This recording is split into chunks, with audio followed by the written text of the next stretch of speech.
And a couple of weeks back, I talked about how Republican Glenn Youngkin was nearly tied with the Democratic incumbent governor, Terry McAuliffe. And this was the poll, was showing here that a major upset was in the making. So we actually saw that play itself out. Now, what was interesting is the Democrats in general, especially the Biden administration, we had Kamala, we had Biden actually tour with McAuliffe in the last final days of his campaign, and he was up ahead by like double digits a week prior to the Trafalgar Group polling. So what ended up happening is we saw a major blue state, a hardcore blue state, turn red. And this was a major upset. So reeling from surprise losses, Democrats hit the panic button as GOP leaders aimed to flip 60 House seats in 2022. So it wasn't just the fact that they lost the governorship against an incumbent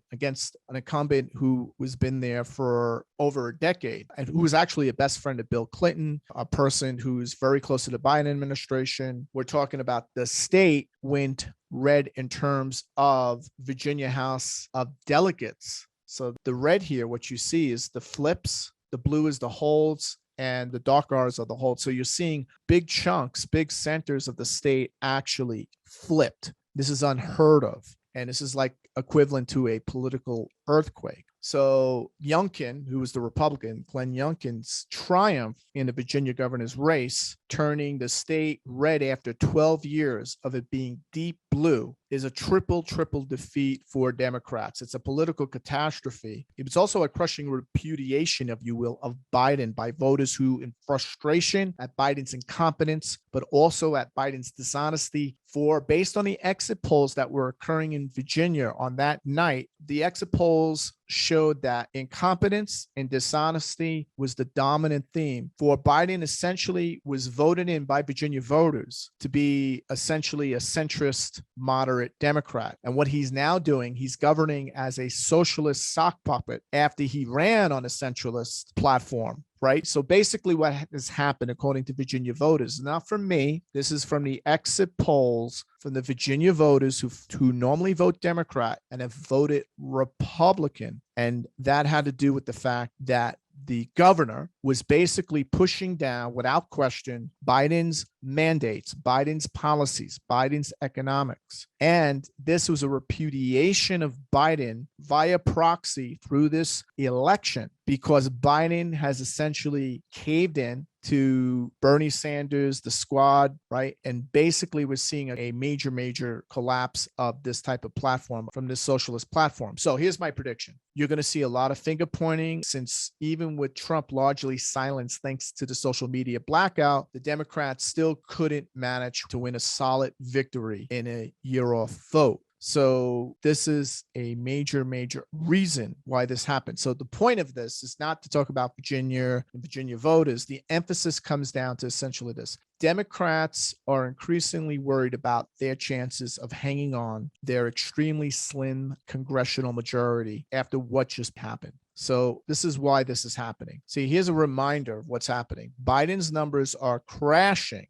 Look at his black box. It correlates almost perfectly. So AOC, the radical, super socialist, radical left leader and future of the Democratic Party, stated that Terry McAuliffe's, the Democrat's loss, showed the limits of a super moderate Democrat campaign that does not excite, speak, or energize the progressive base. So Democrats, the Democratic, the socialists, the radicals, they are tripling down, not doubling down, tripling down, basically putting the blame onto Joe Biden, saying he is not radical enough. So this is what it's come down to. Here's my assessment of what's happening. Biden made a catastrophic political error when he went after people's jobs to enforce the vaccination mandates. A vast number of independent and Democrats are also refusing to comply with the mandates, and many of them are extremely angry. The federal government's top-down draconian vaccine mandates are backfiring on an absolutely massive scale, and the mainstream media is not reporting on that. Also, besides the fact that Americans are worried about the cost of living due to inflation,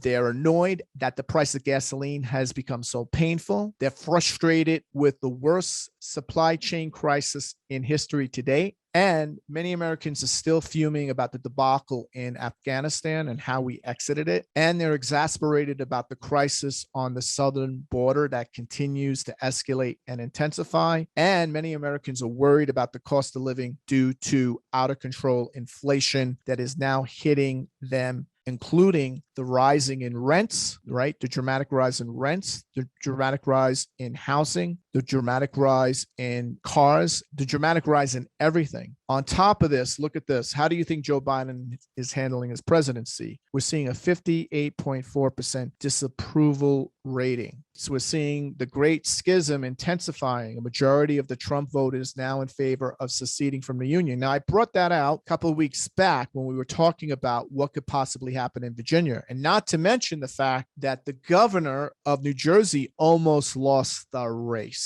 in a super blue state of New Jersey, just as blue as Virginia, mind you. The governor almost lost the race. It was less than 0.5% of the votes, and they're still counting, and that race is somewhat in contestment right now. But it's very likely that the Democratic governor, as I predicted, would remain and will remain, and then he will double down and basically promulgate the Biden vaccine mandates, which we will get to shortly. So this is what's happening, folks. This is not partisan. Any astrologer out there who thinks this is partisan, or I'm repeating myself, think again. This is only going to make things worse. If you live in a blue state and you're not happy and you're getting impacted, they're just getting started. They need to double down between now and 2022. The Democrats can't back off, right? So if they do so, this would be a repudiation of their leader, of Biden, or more so Kamala, because she's more of a socialist than he is. The full presentation of this webinar is available in the Global Transformation Astrology membership at gta.williamstickevers.com.